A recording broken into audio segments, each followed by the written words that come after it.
নমস্কার বন্ধুরা, আমি সৌরভ আর আপনারা শুনছেন অদ্ভুতলয় সত্যি। আজকে একটি শিকারের গল্প বনের খবরের তৃতীয় পর্ব, লেখক প্রমোদারঞ্জন রায়। বনের খবরের প্রথম ও দ্বিতীয় পর্ব দুটি যারা শোনেননি তারা ডেসক্রিপশন বক্স থেকে বা আই বাটনে ক্লিক করে গল্প দুটি শুনে আসতে পারেন। তাহলে শুরু করা যাক তৃতীয় পর্ব।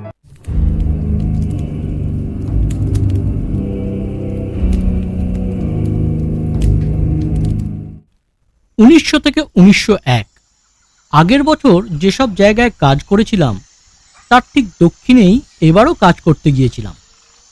সেই দীর্ঘ পথ 20-21 দিনের রাস্তা পার হয়ে পৌঁছলাম। এবার শেয়ানা হয়েছি। 10 দিনের পথ হেঁটে এসে ঘোড়া কিনে নিয়েছিলাম। 350 থেকে 400 বর্গমাইলের মধ্যে আর লোকজনের বসতি নেই, খালি পাহাড় আর জঙ্গল। পথঘাট নেই, আছে খালি বুনো মহিষ, বাঘ, ভাল্লুক এইসব। বুনো মহিষের পথ ধরে আমরা পাহাড় ওঠানামা করি। খচ্চর চলে না, তাই দূর গ্রাম থেকে কুলি সঙ্গে এনেছি। জঙ্গল কাটবে, আবার মোটো বইবে। সারাদিন এক হাঁটু জলে নালায় নালায় চলে ক্লান্ত হয়ে বেলা 4টের সময় দুটি নালার দোমোহনায় অর্থাৎ সঙ্গমস্থলে এসে আড্ডা করলাম। আমি আর সেই বুড়ো সার্ভেয়ার, সঙ্গে 7-8 জন হাজারিবাগের লোক আর 4-5টি শান। সেই গ্রামের প্রধানের ছেলে বন্দুক নিয়ে সঙ্গে এসেছে। জঙ্গল কেটে তাঁবু খাটাতেই প্রায় সন্ধ্যা হয়ে এলো। সকলে নানা কাজে ব্যস্ত। আমি আর বুড়ো রামশবতবাবু তবে প্রধানের ছেলেকে জিজ্ঞেস করেছি যে সেই বনে কি কি শিকার পাওয়া যায়। এমন সময় নালার ওপারে পাহাড়ের উপরে একটা কিরকম কুঁকানো গোছের আওয়াজ হলো, যেন কেউ খুব ব্যথা পেয়ে কুঁকাচ্ছে। নেই তো আমরা লাফিয়ে উঠেছি, আর প্রধানের ছেলে বাঘে হরিণ ধরেছে এই বলে বন্দুক হাতে সেই দিকে ছুটল। তার পিছন পিছন আমি আর বুড়ো সার্ভেয়ার আর 3-4 জন লোকও দৌড়ে চলল। একজনের হাতে একটা তলোয়ার ছিল। আমি সেটা হাতে তুলে নিয়ে হাত বাড়িয়ে তলোয়ারটা ঘুরিয়ে সকলকে সাবধান করে দিল, তোমরা এর ভেতর এসো না, যদি লোক খায়। প্রধানের ছেলে আমাদের আর এগোতে মানা করেছিল, কাজেই আমরা নালার কিনারায় বসে রইল। এমন সময় সে বাড়ি ব্যস্ত হয়ে বন থেকে বেরিয়ে এসে আমাদের ডাকতে লাগলো। এত ব্যস্ত যে তার মাথার পাগড়ি কোথায় যে ফেলে এসেছে সে হুঁশ ছিল না। অমনি আমরা 4-5 জনে সেই দিকে ছুটে চললাম, আর 3-4 জন অন্য দিক দিয়ে ঘুরে চলল। রামশবতবাবু সেখানেই বসে রইল। বুড়ো মানুষ, 58 বছর বয়স, সন্ধ্যার সময় আর কোথায় যাবে। আমরা ছুটে পাহাড়ে চড়তে লাগলাম। সকলের আগে প্রধানের ছেলে, তার পিছনে আমি, আর আমার পিছনে 3-4 জন লোক। খানিক উঠলাম, তারপর একটা নালা, তার উপরে যাবার উপায় নেই, একেবারে দেওয়ালের মতো খাড়া। আমি প্রধানের ছেলের কোমর ধরে যেমনি তাকে ঠেলে উপরে তুলে দিতে গিয়েছি, অমনি ঠিক আমাদের মাথার উপরে একটা বাঁশঝাড়ের পিছন থেকে গুড় গুড় করে একটা আওয়াজ হলো। আমরা তো তাড়াতাড়ি পিছনে হটে এলাম, কিন্তু সঙ্গের লোক কয়টি ছুটে পালাতে গিয়ে জড়াজড়ি করে নালার ভিতরে পড়ে গেল। ওরে বাবারে, মা গো বাঁচাও! জানোয়ারের দস্তুর এই যে তাকে দেখে যে পালাবে সে তাকেই ধরবে। কাজেই তখন কি আর করি, তলোয়ার বাগিয়ে তাদের বললাম, যদি পালাবি তো কেটেই ফেলবো। বেচারারা সেইখানেই দাঁড়িয়ে ঠক ঠক করে কাঁপতে লাগলো। দাঁড়িয়েছে তলোয়ারের ভয় আর কাঁপছে বাঘের ভয়।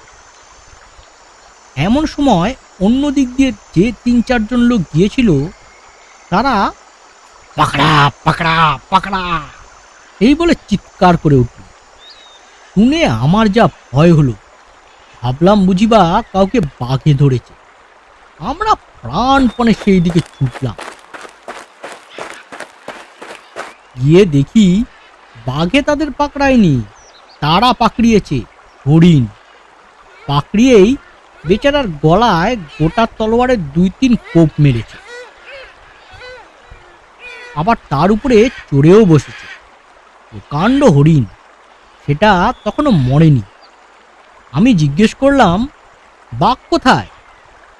তারা উত্তর দিল, বাঘ আবার কিসের, 4টে বুনো কুকুর ছিল, আমাদের দেখেই পালিয়েছে। এই কুকুরগুলোই আমাদের দেখে গুড়গুড় করছিল। বুনো কুকুর বড় নিষ্ঠুর জানোয়ার। সকলের আগে ওই জীবন্ত হরিণটার চোখ দুটি কামড়ে ছিঁড়ে নিয়েছিল। বেচারা অন্ধ হয়ে আর গুটোতেও পারেনি, পালাতেও পারেনি। কাজেই তারা সুবিধা পেয়ে তার পিছন থেকে মাংস ছিঁড়ে খেতে আরম্ভ করেছিল। এমনি করে প্রায় 2-3 সের মাংস খেয়ে ফেলেছিল। যারা ভয় পেয়ে পালাতে গিয়ে জড়াজড়ি করে নালায় পড়ে গিয়েছিল। এরপর সকলে মিলে তাদের কীরকম জ্বালাতন করত সেটা আর কি বলবো। এর অর্থ এ নয় যে অপর সকলেই খুব সাহসী পুরুষ। তারা সেখানে উপস্থিত থাকলে হয়তো তারা সকলেই ছুটে পালাত। এই কথার প্রমাণ আরও অনেকবার পেয়েছি। এই জঙ্গলেই অন্য এক পাহাড়ে বুড়ো সার্ভেয়ারের তাঁবু পড়েছে। বেনি এখন বাবুর রান্না করে। তাকে তাঁবুতে রেখে সুচিত আর অন্য লোকজন সঙ্গে নিয়ে বুড়ো কাজে গিয়েছে। সমস্ত দিন খেটে খুঁটে সন্ধ্যার সময় তাঁবুতে ফিরে আসছে আর মনে মনে জল্পনা করছে তাঁবুতে এসেই ভাত তৈরি পাবে আর হাত পা ধুয়ে খেয়েই দিব্যি ঘুম দেবে। তাঁবুতে পৌঁছেই দেখে বেনি তাঁবুতে নেই। রান্না করবে কে? এদিকে ওদিকে চারিদিকে খুঁজে তাদের বড় ভাবনা হলো, বুঝি বেনিকে বাঘে নিয়ে গেছে। সঙ্গে শানকুলিরা কিন্তু সকল দিক ভালো করে দেখে বলল যে বাঘ ওখানে আসেনি, বাঘের কোনো চিহ্নই নেই। তখন সকলে চিৎকার করে বেনিকে ডাকাডাকি করতে লাগলো, বেনি, হয় বেনি, বেনি। অনেক ডাকাডাকির পর খানিক দূর থেকে ভাঙা গলায় উত্তর এলো, আমি এখানে। সকলে আলো হাতে সেই দিকে ছুটল। সেদিকেও তাকে দেখতে না পেয়ে আবার ডাকতে আরম্ভ করল। তখন গাছের উপর থেকে বেনি বলল, আমি গাছে নামতে পারছি না। তার কথা শুনে সানরা তাড়াতাড়ি গাছে চড়ে দেখে বেনি তার পাগড়ি খুলে নিজের সেই পাগড়ি দিয়ে গাছের ডালের সঙ্গে বেশ করে বেঁধে বসে রয়েছে। বাঁধন খুলে তাকে সেই গাছ থেকে নামিয়ে আনা হলো। বেচারা অনেক কষ্টে গাছে উঠেছিল। গায়ের অনেক জায়গা ছিঁড়ে গিয়েছে। কাঁটার খোঁচা আঁচড়ও নিতান্ত কম নয়। সকলে জিজ্ঞেস করলো, তোর এই দশা কি করে হলো রে? বড় বড় চোখ করে বেনি বলল, বাঘ এসেছিল, তালার ধারে এসে এমন গড়গড়িয়ে উঠলো যে আমি ছুটে চলে এলাম। তাতেই গাছ সরে গেছে আর কাঁটার খোঁচা লেগেছে। বাঘটা আবার ডাকতে ডাকতে উপরে উঠে আসতে লাগলো। কাজেই আমিও গাছে উঠে গেলাম। কি করে যে উঠলাম জানি না, আর কখনো গাছে উঠিনি। উঠে পাগড়ি খুলে ডালের সঙ্গে নিজেকে জড়িয়ে বেঁধে নিয়েছিলাম। তারপর শীতে হাত পা অবশ হয়ে গেছে, নামতে গিয়ে আর নামতে পারি না। সানরা কিন্তু বলল, বাঘ এসেছিল আর তার পায়ে দাগ নেই কোথাও, তা কি হতে পারে? বেনি ভারী চটে উঠল। বেটাদের চোখ নেই তাই বলছে বাঘ আসেনি, রাত্রে এসে যখন ধরবে তখন বুঝতে পারবে। বলতে বলতে এই নিচে নালার ধারে গম গম করে একটা শব্দ হলো।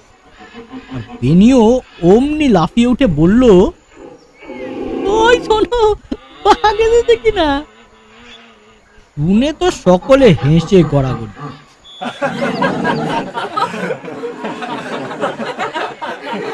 এটা ছিল একটা হরিণ, বার্কিং ডিয়ার।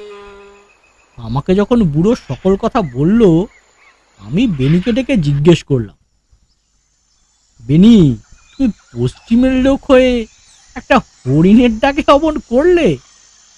বেনি বলল, হুজুর, দিনের বেলা ওটা বাঘই ছিল, রাত্রে আমার ভুল হয়েছিল, তখন মেজাজটা ঠিক ছিল না, তাই বুঝতে পারিনি।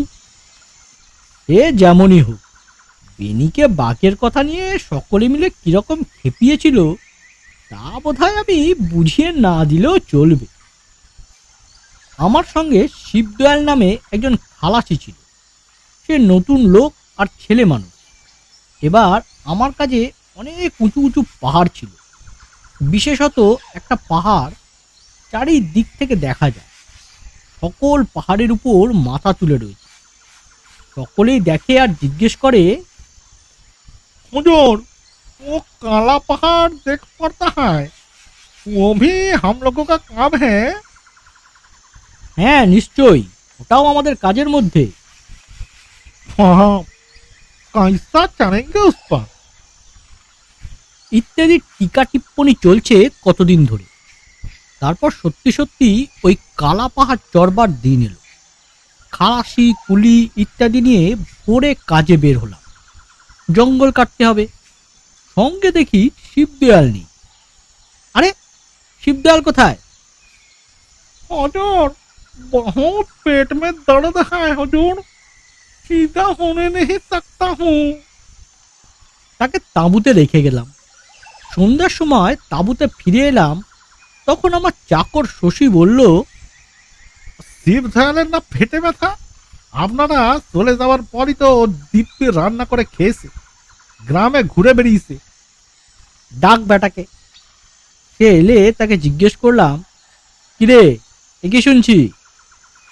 আগে হুজুর, তোমরা চলে যাওয়ার পর পেটে ব্যথা কমে গেল, তখন দুটি চাল সিদ্ধ করে খেয়েছি। বেটা বাঁদর। কিছু জঙ্গল কাটা বাকি ছিল। পরের দিন সকালবেলা কুলিদের সঙ্গে শিবদয়ালকেও পাঠালাম, একরকম জোর করে। রাত্রে নাকি তার পেটের ব্যথা আবার বেড়েছিল। বিকেলে যখন তাঁবুতে ফিরলো, ডেকে জিজ্ঞেস করলাম, পেট ব্যথা কেমন? আরাম হো গিয়া হুজুর। অন্য খালাসিরা বলল, হুজুর, আর পেটে ব্যথা তো হয় নাই, পাহাড় দেখে ভয় পেয়ে চড়াই বাঁচবার জন্য পেটে ব্যথার ভান করছিল, আর চড়তে চড়তে বলছিল যে আমার খেয়াল ছিল চড়তে চড়তে পায়ের হাড় ব্যথা হয়ে যাবে, এ তো দেখছি বেশ রাস্তা রয়েছে। বোকা লোক, তার খেয়াল নেই যে অর্ধেকের বেশি রাস্তা আগের দিন ওই গ্রামে আসবার সময় চড়া হয়েছে। যে গ্রামে আমরা তাঁবু ফেলেছিলাম সেটা পাহাড়ের প্রায় 2/3 চড়াইয়ের উপরে। এরপর পাহাড় দেখে আর তার পেটে ব্যথা হয়নি। এবছরের মতো আমাদের জরিপের কাজ শেষ হয়েছে। সকলে মিলে দেশে ফিরতে আরম্ভ করেছি। সকলেরই ভারী ফুর্তি। পথের দুই পাশে ঘোর বন, তারই ভিতর দিয়ে ছোট ছোট নদী এঁকে বেঁকে চলে গিয়েছে। সেই নদীর ধারে ধারে রাস্তা, কখনো বা এপার, কখনো বা ওপার, এমনি করে আমরা চলেছি। একটা মোড় ফিরেই তো আমাদের চক্ষু স্থির। 30 সামনেই একেবারে রাস্তার কিনারায় প্রকাণ্ড দাঁতওয়ালা এক হাতি দাঁড়িয়ে রয়েছে। বুনো হাতি না, তার সামনের দুপায়ে শিকল জড়ানো। তবু তার চেহারাটা কেমন কেমন বোধ হচ্ছিল। হাতিটার সঙ্গে লোকজন নেই। বেটা আমাকে আর বুড়ো সার্ভেয়ারকে দেখেই আমাদের দিকে মুখ ফিরিয়ে দাঁত উঁচিয়ে দাঁড়ালো। আমাদের সঙ্গে অনেকগুলি লোক ঘাড়ে বোঝা নিয়ে আমাদের পিছন পিছন আসছিল। তাদের মধ্যে সামনের লোকটি মোড় ঘুরে হাতি দেখতে পেয়ে, আরে বাপ রে বলেই পিছন ফিরে দেখত, আর অমনি বোঝা শুদ্ধ তার পিছনের লোকটির সঙ্গে টক্কর করে। আর টক্করে চোটে বোঝা শুদ্ধ দুজনেই রাস্তার মাঝখানে গড়াগড়ি দিল। ততক্ষণে আরও কয়েকজন এসে মোড় ঘুরে সামলাতে না পেরে তাদের ঘাড়ে পড়ল। একটুক্ষণ বাদে হাতিটা আস্তে আস্তে নদীর ওপারে গিয়ে একটা বাঁশঝাড়ের পিছনে আমাদের দিকে মুখ ফিরিয়ে দাঁড়িয়ে রইল। তা দেখে আমরাও নালার কিনারায় এলাম, কিন্তু নালা পার হতে আর কারো ভরসা হয় না। অনেক বলা কওয়ার পর এক একজন করে কাঁপতে কাঁপতে আস্তে আস্তে হাতিটার সামনাসামনি অবধি যায়, আর কোনো প্রকারে হাতিটাকে পার হয়েই প্রাণপণে ছুট দেয়। তা দেখে বুড়ো সার্ভেয়ার চটে গিয়ে তাদের বড়ই গালি দেয়। কিন্তু তারপর যখন নিজের পালা এলো, তখন অন্য সকলের মতো সেও হাতির সামনাসামনি এসেই চোখ মুখ বুজে বোঁ করে দৌড় দিল। শেষে তাঁবুতে এসে যা হাসির ঢুক।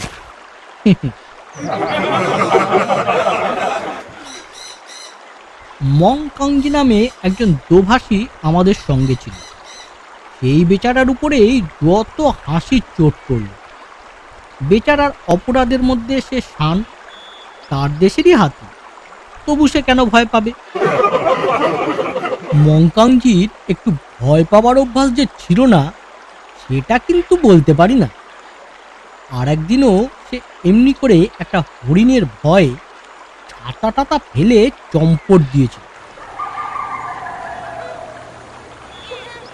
এই হরিণটাকে ৩-৪টে বুনো কুকুরে তাড়িয়ে এনেছিল। প্রকাণ্ড সম্বর হরিণ, এই বড় তার ডালপাওয়ালা শিং, যেন মাথায় বাঁশ ঝাড় গজিয়েছে। বেচারা ছুটে ছুটে এমনি ক্লান্ত হয়েছিল যে আর ছুটতে পারছিল না। আমাদের দুজন লোক তাকে তাড়া করল। সে পাহাড়ের নিচের দিকে রাস্তার পাশ দিয়ে হাঁপাতে হাঁপাতে পালাতে লাগল। ঠিক সেই পথে ছাতা মাথায় মংকাংজি আসছিল। তারপর যে কি হলো তা আগেই বলেছি। সে ভালো করে চেয়েও দেখলো না যে কি জানোয়ার আসছে, বাঘ, ভাল্লুক না হরিণ। কাইমাই করে চিৎকার করতে করতে এমন বিকট ভঙ্গিতে দৌড় দিল যে সকলে তা দেখে হেসেই আঁকল। তখন মংকাংজি লজ্জা হল। সে জানতো না যে সে একটা হরিণের ভয় এমন করে পালিয়েছিল। হরিণটা চলে যাবার একটু পরেই বুনো কুকুরগুলো এসে উপস্থিত হল। তারা মাটি শুকতে শুকতে আসছিল। আর এমনই আশ্চর্য যে পথ দিয়ে হরিণটা গিয়েছিল ঠিক সেই পথ ধরে তারাও চলছিল। হঠাৎ আমাদের গন্ধ বা আওয়াজ পেয়ে কুকুরগুলো থমকে দাঁড়ায়। তারপর মাথা তুলে একটিবার আমাদের দেখতে পেয়ে আর কি তারা সেখানে থাকে? আর একজন সাহসী লোক ছিল, আমির আহম্মদ। ১৫০-২০০ লোক দল বেঁধে বনের পথে চলেছে। আমির আহম্মদ সকলের আগে, তার সাহস কিনা সকলের চেয়ে বেশি। জঙ্গলের পথ, জানোয়ারের ভয় সর্বত্রই আছে। আমির আহম্মদের চোখ খালি চারিদিকে ঘুরছে, কোন পথ দিয়ে বাঘ এসে না তাকে সেলাম করে ফেলে। এমন সময় বনের ভিতর একটা কি যেন সরসর করে উঠল। লাল মতো একটা কি যেন দেখতে পাওয়া গেল। অমনি আর যায় কোথায়, আমির আহম্মদ প্রাণপণ ছুটতে লাগলো। সঙ্গে সঙ্গে হাত পা ছুঁয়ে চেঁচিয়ে সকলকে বলতে লাগলো, পালাও পালাও, শিগগিরই পালাও, যে বাঘ আসছে কিছু আর রাখবে না। সকলে তা শুনে বড় ব্যস্ত হল। কিন্তু যখন সেই জানোয়ারটা সত্যি সত্যি এলো, তখন সবাই দেখলো যে ওটা একটা লাল কুকুর। এরপর আমির আহম্মদের যা লাঞ্ছনা সে আর কি বলবো।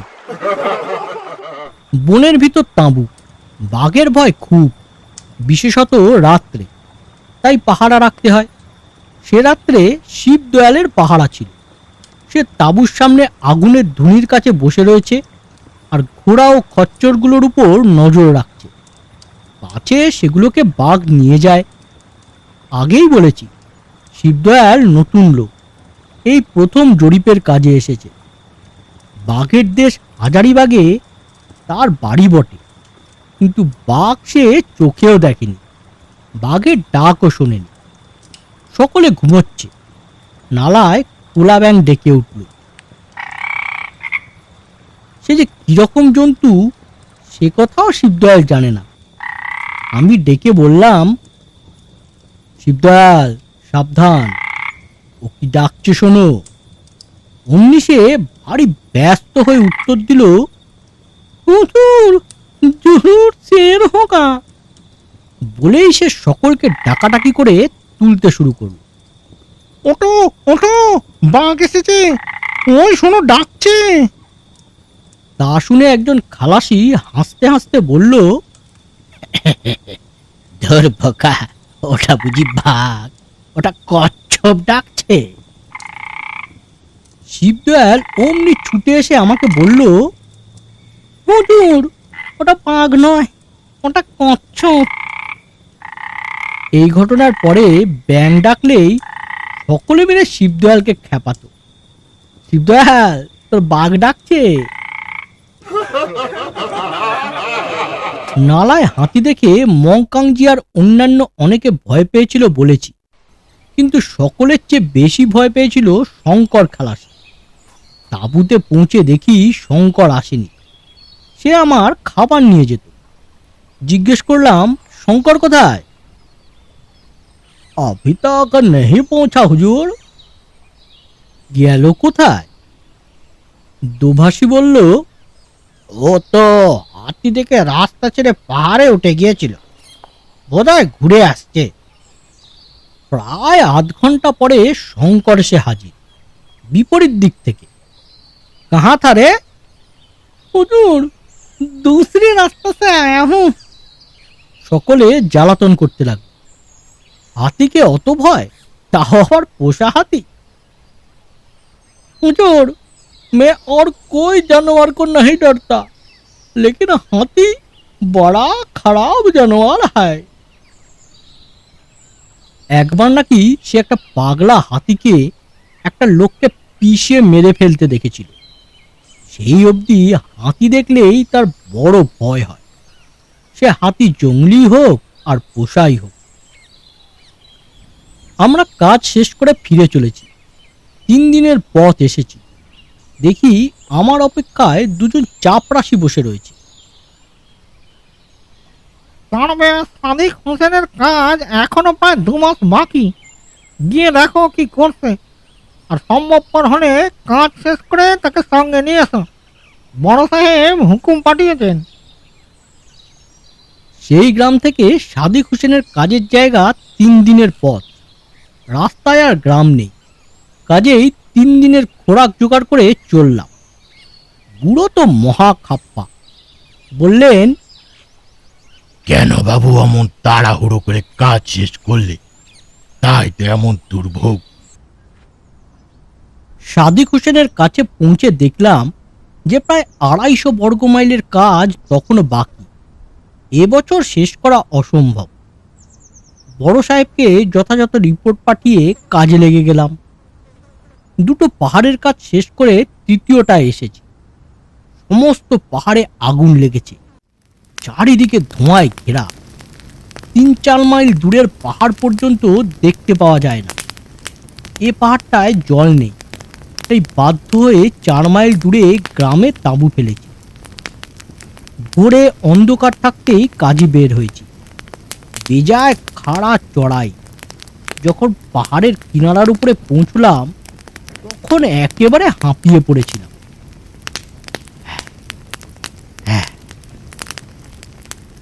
দাঁড়িয়ে একটা চির অর্থাৎ পাইন গাছে হেলান দিয়ে একটু বিশ্রাম করতে লাগলাম। পাহাড়ের অপর দিকটা একেবারে দেওয়াল বললেই চলে, এমন খাড়া। অনেক জায়গায় গাছপালা তো নেই, এমনকি ঘাস পর্যন্ত নেই। একটা বড় পাথর পড়েছিল, আমি সেটাকে ধরে ঠেলে ওই খাড়া জায়গায় গড়িয়ে দিলাম। বাবা, সে এক হুলুস্থুলু ব্যাপার। হরর হরর সে পাথরটা পড়ছে তো পড়ছে।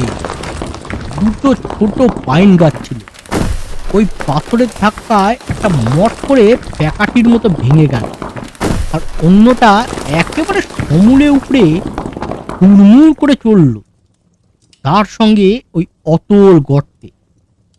আমি তো তামাশা দেখছি, এদিকে পিছনে বুড়ো রামসবত্ব যায় যায়, ওই দেখে তার মাথা ঘুরে গেছে।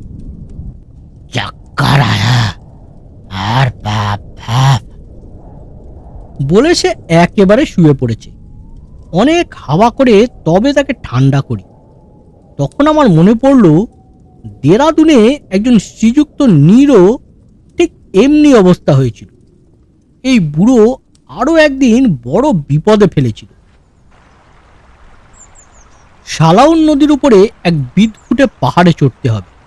নদী থেকে পাহাড়ের চূড়ো প্রায় 5500 ফুট উঁচু, আর এমন খাড়া যে সেদিক থেকে চড়া যায় না। পাহাড়ের নিচের দিকটায় জঙ্গল আছে, কিন্তু চূড়োর কাছাকাছি শেষের 500-600 ফুট খালি ঘাস আর পাথর। 18-19 মাইল ঘুরে পাহাড়টার অন্য পিঠ বেয়ে উঠতে হবে। আমরা তো সমস্ত দিন চলে পাহাড়ের উল্টো পিঠে জঙ্গলের তাঁবু ফেললাম। তার পরের দিনও ঘুরে ঘুরে চড়তে চড়তে প্রায় 3টে বেজে গেল। তখনও 400-500 ফুট বাকি। আমাদের মাথার উপরে দেওয়ালের মতো খাড়া প্রেসিপিস, তাতে এক জায়গায় একটা ফাটল, আর সেই ফাটল দিয়ে ঝিরঝির করে জল পড়ছে।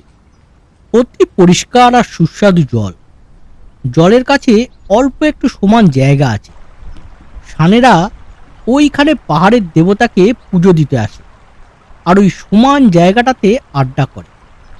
ওই সমান জায়গাটুকুর সামনে বড় বড় গাছ, আর উপর দিকটায় প্রকাণ্ড একটা পাথর ঝুঁকে আছে, ঠিক যেন ছাদের মতো। ঝর্ণার নিচের জমিটুকু ভেজা, তাতে প্রকাণ্ড বড় সব বাঘের পাঞ্জার ছাপ। বাঘও ওই ঝর্ণায় জল খেতে আসে। সঙ্গে শানকুলিরা বলল, এখানে কোনো ভয় নেই, দেবতা তাকেন এখানে, বাঘ কিছু বলবে না। আমরাও ওই সমান জায়গাটুকুতে আড্ডা করলাম। পরের দিন বাকিটুকু চড়তে আরম্ভ করলাম। সে এক ব্যাপার। প্রথমে কতকটা হাত ধরে ধরে গাছে চড়বার মতো চড়তে হলো পাহাড়ের স্যাডেল অর্থাৎ কাঁধটা পর্যন্ত। তারপর একটা গুহার মধ্যে ঢুকলাম। দেখলাম ওই গুহার মধ্যে অনেকগুলো নিশান টাঙানো আছে। বাতি জ্বালানো হয়েছিল তার চিহ্ন, আর কয়েকখানা পয়সাও রয়েছে। সানেরা এখানেই পুজো দেয়। গুহার অন্য দিকটা খোলা, যেন প্রকাণ্ড একটা পাথর। সেখানে একটা খুব মোটা গাছের ডাল দাঁড় করানো রয়েছে, তার গায়ে ধাপ কাটা। ওই গাছ বেয়ে উপরের ফুটো দিয়ে গুহার উপরে উঠলাম। সেখানে খালি ঘাস, একটু দাঁড়াবার জায়গা আছে, আর যত দূর দূরান্ত পর্যন্ত সব দেখা যাচ্ছে। সেখানে পৌঁছে তো চক্ষু স্থির। সামনে যে রাস্তা, তাতে বুনো ছাগল বা বাঁদর ছাড়া অন্য জীব যাবে কি করে? পাহাড়ের কানা ঘেঁষে 1 ফুট বা 15 ইঞ্চি চওড়া পথ, তাতেও আবার হাঁটু সমান উঁচু ঘাস। এক পাশে দেওয়ালের মতো পাহাড়, তাও আবার ওই পথের দিকে ঝুঁকে রয়েছে, আর অন্যদিকে 1000 ফুটের মধ্যে আর আটকাবার মতো কিছু নেই। তার প্রায় 4500 ফুট নিচে শালাউইন নদীর সবুজ জল। ওই তাকের মতো কানাটুকুর উপর দিয়ে প্রায় 1.5 জরিপ অর্থাৎ 32-33 গজ যেতে হবে। সানেরা তো বাঁদরের মতো চলে গেল। আমিও ভগবানের নাম নিয়ে শালাউন নদীর দিকে পিঠ করে কাঁকড়ার মতো পাশের দিকে পা ফেলে এক পা করে পার হলাম। ওপারে পৌঁছে ফিরে দেখলাম সকলে পার হলো কিনা। কিন্ডেল আর দোভাষী বলল, हुजूर बड़ो बाबू नहीं आया, आने नहीं सकता सोच का, सिर घूमता, बदन कांपता। উপায় সানদের ডাকলাম। দোভাষী দুজনকে সঙ্গে দিলাম। তারা পাগড়ি দিয়ে বুড়োর কোমর বেঁধে 4 জনের সামনে পিছনে টেনে ধরে একরকম ঝুলিয়ে বললেও চলে, তাকে ওইটুকু পার করে আনল। ভয় বুড়োর চোখ কপালে উঠেছে। কাজ শেষ হলে পর আবার ঠিক অমনিভাবে বুড়োটাকে ওইটুকু পার করা হলো। এমন বিটকেল পাহাড় আমি কমই চড়েছি। সাদেক হোসেনের কাজ যতটা সম্ভব করলাম। বড় সাহেবের হুকুম এলো, কাজ বন্ধ করো, চলে এসো। আমরা হেডকোয়ার্টারে ফিরে চলেছি। রাস্তায় দুদিন গ্রাম পাবো না, ক্যাম্প করতে হবে জঙ্গলে। সানরা বলল প্রথম দিন বিশেষ কোনো অসুবিধা হবে না, কিন্তু দ্বিতীয় দিনই মুশকিল। কেন? আগে জলের কষ্ট। জল কি কোথাও নেই? হ্যাঁ, এক জায়গায় এক পরিত্যক্ত ফুঙ্গিচঙে জল আছে, কিন্তু সেখানে বড্ড বাঘের ভয়। বাঘের উপদ্রবে গ্রাম ছেড়ে লোকজন সব পালিয়ে গেছে। ফুঙ্গিরা কিছুদিন ছিলেন, চেষ্টা তাঁরাও চলে গেছেন। আমি বললাম চলো, ওই পরিত্যক্ত ফুঙ্গিচঙেই আড্ডা করব। রাত্রে বড় বড় ধুনি জেলে কড়া পাহারার বন্দোবস্ত করা যাবে। দ্বিতীয় দিন ওই ফুঙ্গিচং অর্থাৎ বৌদ্ধ সন্ন্যাসীদের আশ্রমে পৌঁছলাম। গ্রাম ছেড়ে লোকজন কোথায় চলে গেছে। আম কাঁঠালের গাছে সব ফল ধরে রয়েছে। 3-4টে কুয়ো আছে, তাতে পরিষ্কার জল। ফুঙ্গিদের আশ্রমের ঘর, দরজা, স্তূপ সব মজুত রয়েছে। আমরা আশ্রমের সামনে খোলা ময়দানে তাঁবু ফেললাম। ধুনি জ্বালাবার জন্য অনেক কাঠের ব্যবস্থা করে ডবল পাহারা বসালাম। রাত্রে কিন্তু কেউ স্বস্তিতে ঘুমোতে পারল না। একবার একটু করে চোখ বন্ধ করি আর অমনি হই হই চিৎকার। কি হলো, কি হলো? বাঘ খট্টা ধরতে এসেছে। এমনি করে রাত কাটল।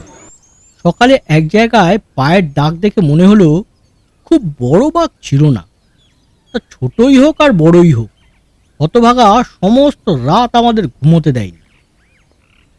8 দিন চলে আমাদের হেড ক্যাম্পে পৌঁছলাম। আমার সঙ্গে একটা ওই দেশি কুকুর জুটেছিল। আগের দিন রাত্রে সেই কুকুরটাকে বাঘে খেলো। কুকুরটা কি রোগা যে ছিল আর কি বলবো। গ্রামে তাকে কেউ খেতে দিত না, সেই জন্যই বোধহয় আমাদের ক্যাম্পে জুটেছিল। দুটো ভাত তাকে দেওয়া হলো, বেচারা সব তাতে মুখ দিয়েছে।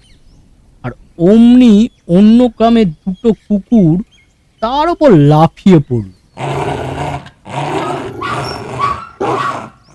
আমি তাদের ঠেঙিয়ে তাড়িয়ে এটাকে খেতে দিলাম। ভোরে উঠে ডেরা ডান্ডা বেঁধে আমরা চলেছি, দেখি সেও আমাদের পিছন পিছন আসছে।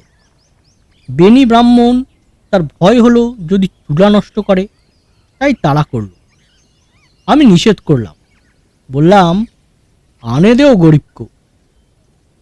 লাল রং, তাই নাম রাখা হলো লালু। আমার তাঁবুর কানাতের পাশে সে শোবার জায়গা বেছে নিল, কেননা রোজ রাত্রে খাওয়ার পর তাকে এক মুঠো ভাত দিতাম আমি। এমনি করে 6 মাস আমাদের সঙ্গে ঘুরে বেশ মোটাসোটা হয়েছিল। 2-3টে নতুন ঘর ছিল সেখানে, তাতেই আশ্রয় নিয়েছি। লালু সেদিন রাত্রে ঘরের ভিতর শুয়েছে। 2-3 বার ঠেলে তাকে ঘরের বাইরে রেখে এসেছি, কিন্তু আবার এসছে। শেষটা নিতান্ত অনিচ্ছা সত্ত্বেও বারান্দাতেই শুয়েছে। করে উঠে ডাকাডাকি, লালু নেই। খচ্চরওয়ালারা বলল নিশ্চয় বাঘে নিয়েছে, চিতাবাঘ, কুত্তা তাড়া করেছিল রাত্রে। বেচারা বোধহয় বাঘের গন্ধ পেয়েছিল, আর সেই জন্যই ধমক সত্ত্বেও ঘরের ভিতর ঢুকে শুয়েছিল। রেল স্টেশনে পৌঁছতে আরও 18-19 দিন লেগেছিল। রেল স্টেশনে পৌঁছাবার আগের দিন এক ফুঙ্গির আশ্রমের উঠানে তাঁবু ফেলেছি। ম্যালেরিয়ায় ভুগেছিলাম, জ্বর এসেছে, তাড়াতাড়ি তাঁবু খাটানো হলো। আমি শুয়ে পড়লাম। মে মাস, বিচায় গরম। খালাসিরা তাঁবুর কানাত তুলে বেঁধে দিল হাওয়া আসবার জন্য। একে তো পথ চলবার পরিশ্রম, তার উপর জ্বর। আমার একটু তন্দ্রা এসছে। হঠাৎ ঘুম ভেঙে গেল। সাপ, সাপ! সবে মনে মনে ভাবছি, ডেকে জিজ্ঞেস করি কোথায় সাপ। আর একটা 5-6 ফুট লম্বা প্রকাণ্ড ধামন সাপ ঊর্ধ্বশ্বাসে দৌড়ে তাঁবুতে ঢুকলো। আর আমার বুকের উপর দিয়ে ডিঙিয়ে তাঁবুর অন্য পাশ দিয়ে বার হয়ে গেল। লোকজন সবাই বাপরে বাপরে বলতে বলতে পিছন ছুটে তাঁবুতে ঢুকলো।